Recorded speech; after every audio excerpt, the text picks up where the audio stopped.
Hi guys, তোমরা কেমন আছো? আশা করি সকলে ভালো আছো। আজকে যে আনসিন প্যাসেজটা তোমাদের বাংলায় অনুবাদ করে শোনাবো, অবশ্যই প্রথম থেকে শেষ অবধি দেখো, কেউ স্কিপ করো না। হ্যাঁ, এখানে দেখো নতুন নতুন ওয়ার্ড পাওয়া, তোমরা অবশ্যই প্রথম থেকে শেষ অবধি দেখো। দেখো, Babur founded the Mughal empire in India. Babur ভারতে মুঘল সাম্রাজ্য প্রতিষ্ঠিত করেছিলেন। হ্যাঁ, ফাউন্ডার মানে প্রতিষ্ঠিত করা। হ্যাঁ, দেখো, his real name was Zahiruddin Mohammad Babur. তার প্রকৃত নাম ছিল কি? জহিরউদ্দিন মোহাম্মদ বাবর। দেখো, বাবর মিন্স লায়ন। বাবরের কথার অর্থ হচ্ছে সিংহ। দেখো, his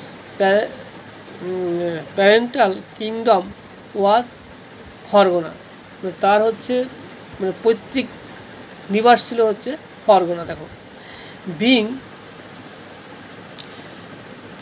driven out of Fargana by his enemies, he conquered the Afghanistan.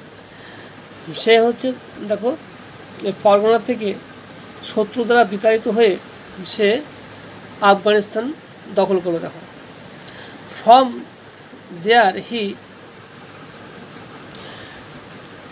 Use to dream conquer India. আর সেখান থেকে সে কী করলো, যে ভারতবর্ষকে জয় করার স্বপ্ন দেখলো। দেখো, হ্যাঁ, অ্যাট লাস্ট ইন 1526 AD, অবশেষে 1526 খ্রিস্টাব্দে, he defeated Ibrahim Lodi in the first battle of Panipat.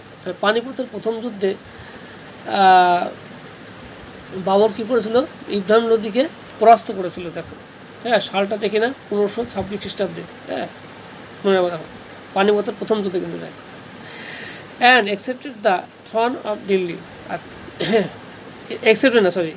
অ্যাসেন্ডেড the Throne of Delhi. এটা ভুল বলার জন্য একটু ক্ষমা করবা। হ্যাঁ, আসলে ক্যামেরার সামনে একটু ভুলভাল হয়ে যায়, কিছু মনে করো না।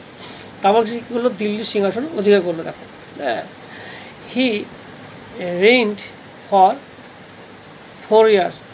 সে কী করলো? 4 বছর ধরে সে শাসন ব্যবস্থা পরিচালনা করেছিল। দেখো, হি ডাইড ইন 1530 AD। 1530 খ্রিস্টাব্দে তিনি মারা যান। দেখো, দেখ, এরপরে অনেক কিছু ঘটনা আছে, এখানে সংক্ষেপে দেওয়া আছে। হ্যাঁ, এটা আনসিন প্যাসেজ, অবশ্যই দেখো। ভালো, এটা করতে একটু ভুলভাল হয়েছে, কিছু ক্ষমা করো নিজের বলে। আর ভিডিওটা প্রথম থেকে যারা দেখেছো অবশ্যই তাদেরকে ধন্যবাদ। আর আমার চ্যানেলে প্রচুর ভিডিও দেওয়া আছে, অবশ্যই দেখো।